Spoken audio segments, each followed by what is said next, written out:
So a couple of bookkeeping kind of things. One is there's a coalition of reason that is formed in a bunch of states, and there's a national coalition of reason that has kind of a template for founding coalitions within state. So you might want to look at them. There's a Colorado coalition of reason. There's different states that have them. I think in the last year or two, the national one's been developed. So that's something to look at. Okay, thank you. One other thing is the Atheist Alliance is having their national conference in Montreal this next year, which is the first weekend in October. So if you're interested in going to a national conference, that's when the Atheists is having theirs. And the last thing, if you wouldn't mind turning off cell phones, that would be appreciated. So let me get started. I wanted to actually start with, before we actually get into the talk, with how I got into kind of activism within the humanist and atheist communities. And that was probably about 10 years ago, and really had a lot to do with the Bush administration, which I think is true for a lot of people. And I think up until then, I was a humanist for most of my life. Actually, I raised a Catholic, but I was a humanist for most of my life.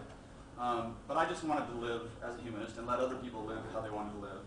And then we had organizations that are really trying to turn the country into a formally Christian nation.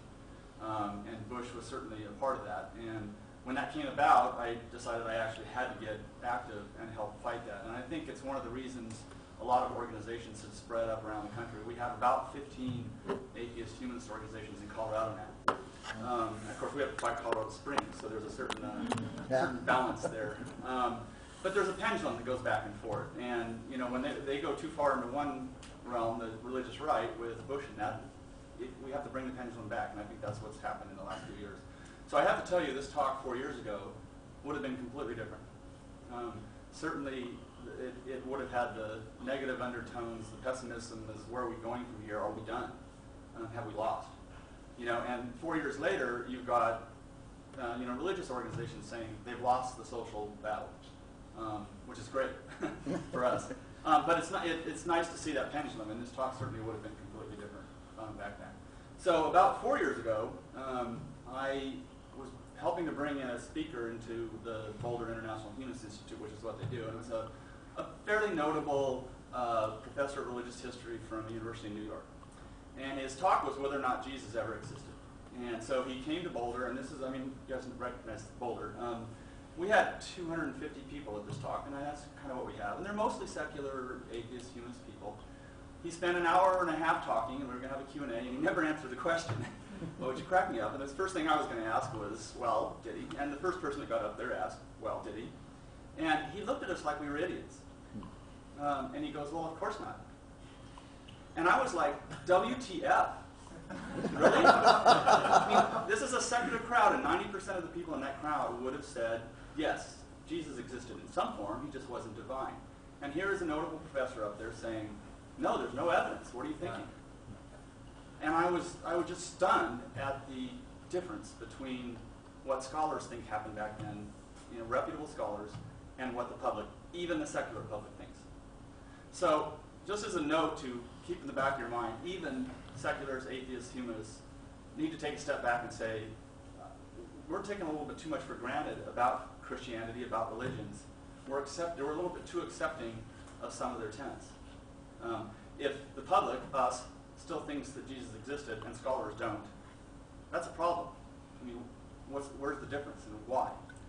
It's one of that. So the book I had back there was actually, believe it or not, a trial run to learn about the marketing industry, or the writing industry, because I wanted to write a novel, and the novel will be much more important in my mind because it's about the founding of Christianity, but based on what scholars really think happened. So in it, there's no Jesus.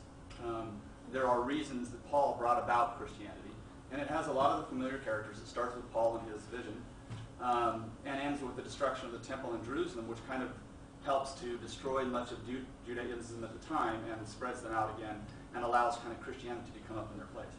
And so the book there's fictional characters, and it's definitely a fictional book, but it was 2.5 years of research before I ever even wrote a word. So it definitely has a lot of history, the best we can tell, as it happened.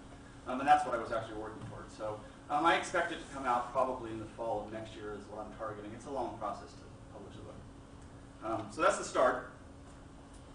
So let's get going on the actual talk. And whether or not Christianity exists. The first thing you have to ask is, what does the question mean? What specific part of that are you talking about? Are you talking about were we founded as one? Is that what the founders in the Constitution, founders of this country meant in the Constitution, in the Declaration of Independence? Are the laws based on Christian tenets? Really? We have to look at that and say maybe they are, maybe they aren't. I actually grayed out the morality ones because I started down that road, and for two reasons.